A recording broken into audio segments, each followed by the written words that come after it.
Oke, kali ini kita akan membahas satu pertandingan terakhir yang ada di musim ini untuk Liga Top Eropa, yaitu final Liga Champions antara Manchester City melawan Inter Milan gitu. Nah, pertandingan ini akan dilaksanakan kalau di Indonesia hari Minggu tanggal 11, cuman hitungannya ya malam Minggu karena mainnya jam 2 malam, jadi hitungannya hari Minggu kayak gitu. Oke, ada beberapa hal yang cukup menarik bagiku untuk dibahas di sini, khususnya City dan juga Inter Milan kayak gitu. Nah, oke, kita masuk saja ke pembahasan. Yang pertama itu aku ingin fokus kepada ini dulu deh, kepada Inter Milan dulu gitu. Nah, Inter Milan gitu. Inter Milan ini kan musim ini di apa di Serie A bisa dibilang terseok-seok lah, bisa dibilang ups and down lah penampilan gitu. Setelah 2 tahun lalu mereka juara juara Liga Italia bersama Antonio Conte, which is pemainnya itu sama kurang lebih kayak gitu. Setelah perpindahan dari Antonio Conte ke Inzaghi, yang mana menurutku bermainnya itu cukup menyerang, namun memang ya kualitas pemainnya segitu-segitu aja gitu. Cuman aku ada suka beberapa pemain lah di situ, kayak Barella, kayak Bastoni, kayak Dumfries gitu. Aku cukup cukup impress dengan pemain-pemain ini. Belum top, mungkin kalau dilatih oleh pelatih-pelatih top mungkin akan bisa menaikkan level mereka gitu. Cuman dilatih Inzaghi dan juga dengan timnya yang seperti itu ya agak berat sih untuk melihat Inter akan bisa bicara banyak.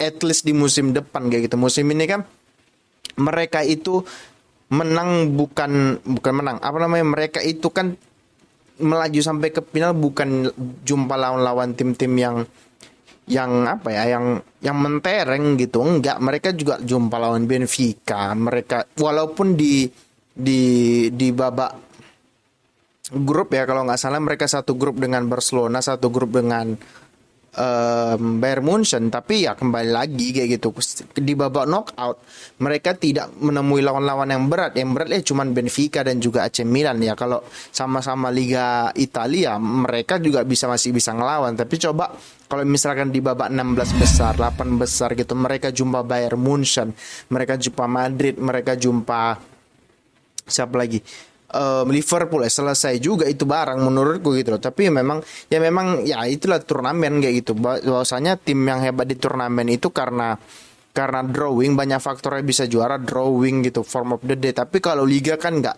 Liga ini kan apa ya, liga ini kan konsistensi yang diutamakan gitu, karena sepanjang musim dia akan bermain gitu. Semua tim di negara itu akan dihadapin dia yang ada di level liga dia katanya. Kalau misalnya ya Premier League, dia akan jumpa Chelsea, akan jumpa MU, akan jumpa City dan lain sebagainya lagi. Itu artinya akan jumpanya juga 2 kali. Kalau di turnamen khususnya Liga Champions kan juga tergantung undian juga lawan siapa. Nah, itulah yang terjadi sama Inter Milan gitu. Menurutku permainannya juga nggak buruk-buruk amat lah kayak gitu. Ya artinya mungkin menurutku Inter akan bisa lah melawan sedikit kayak gitu. Cuman ya City kayak gitu loh, nggak unpredictable City ini kayak gitu loh. Permainan itu unpredictable. John Stone aja bisa jadi DM kayak gitu loh, ngerti nggak? Jadi kalau kita kembali lagi ke Inter Milan, apa yang harus dilakukan Inter Milan cuman satu, apa itu, efisiensi gitu. Ketika mereka dapat 1 2 peluang itu harus gol gitu. Dan yang penting jangan kebobolan terlebih dahulu. Karena kalau sudah kebobolan terlebih dahulu, maka tim yang kebobolan itu akan cenderung keluar gitu loh. Maka dari itu City tahu sendiri pemainnya kencangnya minta ampun gitu. Walaupun tidak kencangnya minta ampun, umpan-umpan mereka itu sampai semua, baik itu dari bawah, dari atas gitu. Jadi umpan mereka itu sampai kayak gitu. Jadi menurutku yang harus diperhatikan oleh Inter Milan adalah bagaimana cara menutup ruang antar lini yang sering diisi either itu De Bruyne, Bernardo Silva, Grealish, Haaland gitu. Artinya kan ada ruang antar lini. Ruang antar lini itu kan di antara back pemain lawan. Nah, di tengah-tengah itu kan ada kosong. Nah, itulah yang sering dimanfaatkan oleh pemain City gitu. Ketika itu bisa diekspos, maka pemain City punya banyak pilihan, bisa melakukan kombinasi atau bisa shoot langsung kayak gitu. Artinya variasi serangannya itu nggak ketebak gitu loh, ngerti nggak? Jadi hal itulah yang harus menurutku diperhatikan oleh Inter Milan, bagaimana cara agar menutup ruang antar lini mereka agar tidak menganga begitu lebarnya kayak gitu loh. Nah, secara formasi mungkin ya bukan mungkin udah pasti Inter Milan tidak akan merubah formasinya, tetap pada 3-5-2 atau ketika bertahan 5-4-1 atau 5-3-2 ya, whatever lah, bisa berganti gitu loh, dengan back kanannya Dumfries tetap, back tengahnya itu dikomandoi oleh Bastoni, di tengah ada Barella gitu, ada Mkhitaryan, di depan ya udah pasti punyanya Edin Dzeko dan juga Lautaro Martinez gitu, dan juga penjaga gawang itu pasti ada Onana kayak gitu. Permainan Inter Milan ini kan template gitu ya, ngerti nggak? Ya mirip Antonio Conte lah gitu. Mereka bisa build up dari bawah gitu. Nah, fokus dari Inter Milan itu adalah wingnya gitu, wing kiri ataupun wing kanan. Wing kiri dia siapa sih namanya? Lupa namanya. Wing kanannya anggaplah dari Dumfries. Dari Dumfries dia akan, ketika Dumfries menguasai bola, dia akan melakukan 1-2, either itu dengan Mkhitaryan, either itu sama Barella atau sama, biasanya si Dzeko yang sering menjemput bola ke belakang untuk menarik pertahanan lawan agar Lautaro atau Mkhitaryan yang akan masuk ke depan kayak gitu. Nah, ketika Dumfries melakukan 1-2 dengan Dzeko misalkan jemput bola, dia akan kembali lagi dan itu akan di crossing. Nah, di crossingnya ini ada di lini kedua, artinya di luar kotak penalti, yang itu menurutku harus diperhatikan oleh City ketika mereka bertahan kayak gitu. Yang mana ya City udah pasti menguasai bola, yang pasti lini itu, ruang itu pasti akan ada kayak gitu loh ya.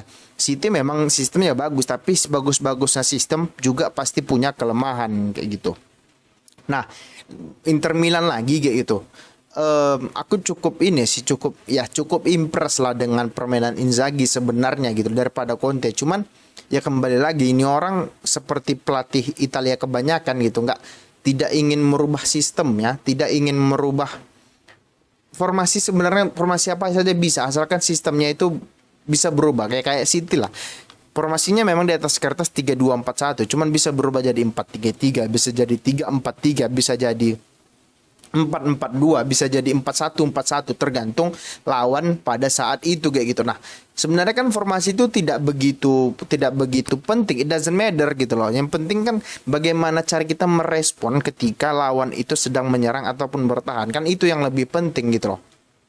Kalau si Inter Milan, aku nggak melihat itu gitu loh. Mereka tetap bermain 3-5-2, 5-3-2, yang mana mengandalkan wing, either itu Dumfries sama satu lagi siapa sih back side wing kirinya gitu, siapalah namanya gitu. Selalu begitu gitu loh. Nah, yang penting satu, jangan terlalu bernafsu untuk menyerang, karena City 2 gol mereka bisa 2 peluang mereka bisa dapat 1 gol. Jadi maka dari itu kalau menurutku Inzaghi harus betul-betul memotivasi pemainnya bahwasanya mereka bisa memenang pertandingan asal mereka sabar gitu. Dan juga Inzaghi bilang juga di konferensi pers bahwasanya City memang diunggulkan, tapi kami akan berusaha untuk ambil game ini kayak gitulah kurang lebih, berusaha untuk memenangkan pertandingan ini. Tapi ya kembali lagi gitu, kualitas ya, secara kualitas semua orang ya pasti mengunggulkan City kayak gitu. Tapi ya musim lalu juga semua orang mengunggulkan Liverpool untuk juara gitu, tapi yang juara tetap Real Madrid kayak gitu. Karena ya di atas kertas memang, cuman ya kembali lagi yang ku bilang, ketika pada saat pertandingan nggak ada yang tahu, siapa tahu Inter Milan dapat 2 penalti atau City dapat 2 kartu merah, kan kita nggak tahu. Atau Ruben Dias bunuh diri atau lain sebagainya, kita kan nggak tahu. Artinya form of the day juga kayak gitu loh. Dan juga kalau ada yang bilang peluang Inter Milan cuma 5%, menurutku agak-agak gabah gitu loh. Karena ya salah satu pandit di Indonesia lah, dia bilang peluang Inter Milan itu hanya 5% kayak gitu. Mungkin dia bercanda, tapi kalaupun misalnya nanti Inter Milan yang menang kayak gitu ya, either itu bermain bertahan atau menyerang, Inter Milannya ya cukup bumerang gitu. Karena ini sepak bola, nggak ada yang bisa ditebak. Kalau secara di atas kertas, iya memang kayak gitu, semua orang juga memikir itu. Cuman apakah Inter Milan sebodoh itu ingin bermain keluar? I don't think so. Menurutku Inter Milan akan bermain bertahan cukup dalam kayak gitu agar tidak tidak bisa dimanfaatkan City gitu loh. Karena ya walaupun memang City melawan tim yang pressing, melawan tim yang counter attack, melawan tim yang parkir bus, mereka juga bisa menang. Tapi kan ini final, yang bicara itu mental. Apakah mental pemain City itu sudah ter teruji di laga-laga besar seperti ini, walaupun ya lawannya tidak sepadan kayak gitu loh. Nah, tim lainnya yaitu Manchester City gitu. Sebenarnya aku nggak perlu menjelaskan tim ini panjang lebar karena semua orang sepakat di muka bumi ini, even itu either itu fans Chelsea, fans MU, fans Liverpool, semua juga pasti mengatakan bahwasanya ini tim luar biasa kayak gitu ya.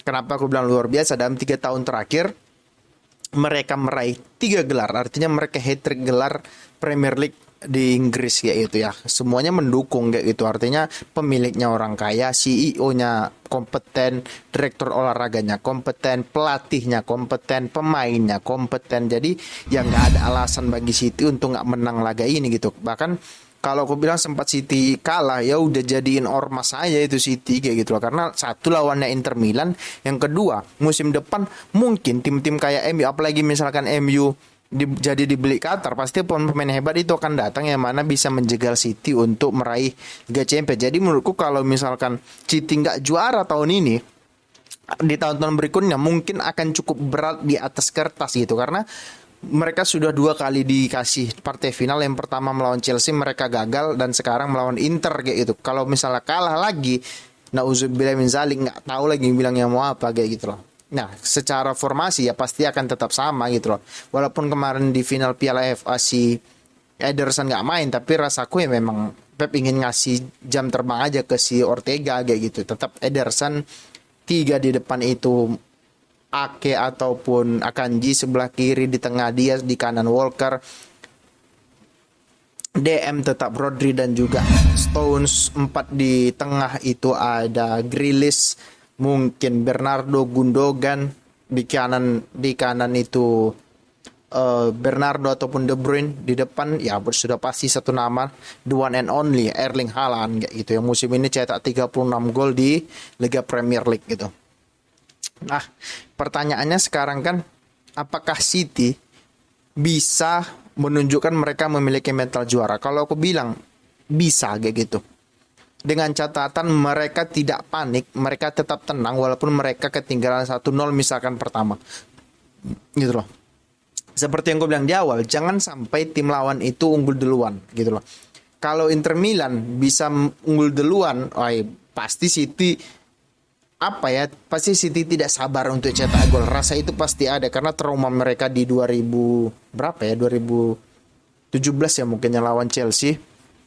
Mereka mungkin ada trauma itu kayak gitu. Tapi ya kembali lagi, City is City kayak gitu. Mereka bermain fluid, mereka bermain smooth kayak gitu. Yang artinya Johnston yang nggak pernah kepikiran di kepala kita bisa jadi DM box to box, sekarang bisa jadi DM box to box. Coba deh lihat pada saat lawan Real Madrid yang golnya Bernardo Silva gitu loh. Itu kan ada peran Stones yang menarik Kamavinga ataupun pemain lain agar ketarik. Maka dari itu sih Bernardo Silva kosong dan dia bisa shooting dan gol kayak gitu. Itu kan peran Stones di situ besar, cara dia menarik pemain. Nah, itulah yang aku bilang, Inter jangan sampai ketarik dengan hal-hal yang begini gitu. Boleh mereka bertahan dalam, cuman jangan sampai mereka kepancing dengan pergerakan-pergerakan kayak Stones, kayak Bernardo. Karena yang bahaya dari City itu bukan hanya Haaland saja, adalah pergerakan tanpa bola pemainnya kayak gitu loh. Karena pergerakan tanpa bola pemain itu bisa membuka ruang yang mana pemain City mantap untuk memanfaatkan ruang-ruang tersebut gitu. Itulah yang sering terjadi di City di era Pep lah, bukan cuma musim ini, musim-musim sebelumnya juga demikian kayak gitu. Nah, secara permainan kayak gitu, kalau City main kayak lawan MU kemarin di FA Cup, waduh kacau itu. Serius, City yang aku lihat satu musim, setengah musim ini gitu, setengah musim, dari setengah musim sampai akhir musim itu tidak terlihat pada saat lawan MU. Nggak tahu, mungkin karena mental atau mungkin karena mereka sudah unggul cepat duluan kayak gitu. Ya, Kalau aku bilang kalau begitu mainnya mungkin Inter bisa ngimbangin gitu. Tapi kalau mainnya seperti lawan Real Madrid, oh sulit itu si Inter Milan untuk bahkan megang bola 5 detik aja mungkin nggak bisa itu Inter Milan karena kekuatan mereka ketika hilang bola dan merebut kembali bola secepatnya itu sangat kuat gitu loh. Karena ketika ada satu pemain yang memegang bola akan ada 2 sampai 3 pemain yang minta bola dengan dekat. Artinya ketika kehilangan bola, temannya akan langsung ngepres agar bola itu tidak konversikan lawan menjadi counter attack yang berbahaya. Kalaupun ia counter attack yang berbahaya, masih ada 3 pemain lagi di belakang. Either itu Rodri, Ake atau Akanji, Diaz, Walker kayak gitu loh. Jadi ya masih secara teori, secara di atas kertas ya City di atas segala-galanya gitu. Cuman ya sepak bola bukan di atas kertas tapi di atas lapangan hijau. Jadi kalau menurutku ada yang mengatakan City pasti menang. Di atas kertas mungkin iya, tapi di atas lapangan hijau kita nggak tahu, nggak ada yang tahu kayak gitu. Jadi ya aku mau siapapun yang juara aku nggak peduli, yang penting kita semua terhibur dan juga aku bisa buat konten gitu. Oke, bagi kalian yang belum subscribe silahkan di subscribe. Sekian dulu dariku, semoga kalian terhibur. Terima kasih dan ciao.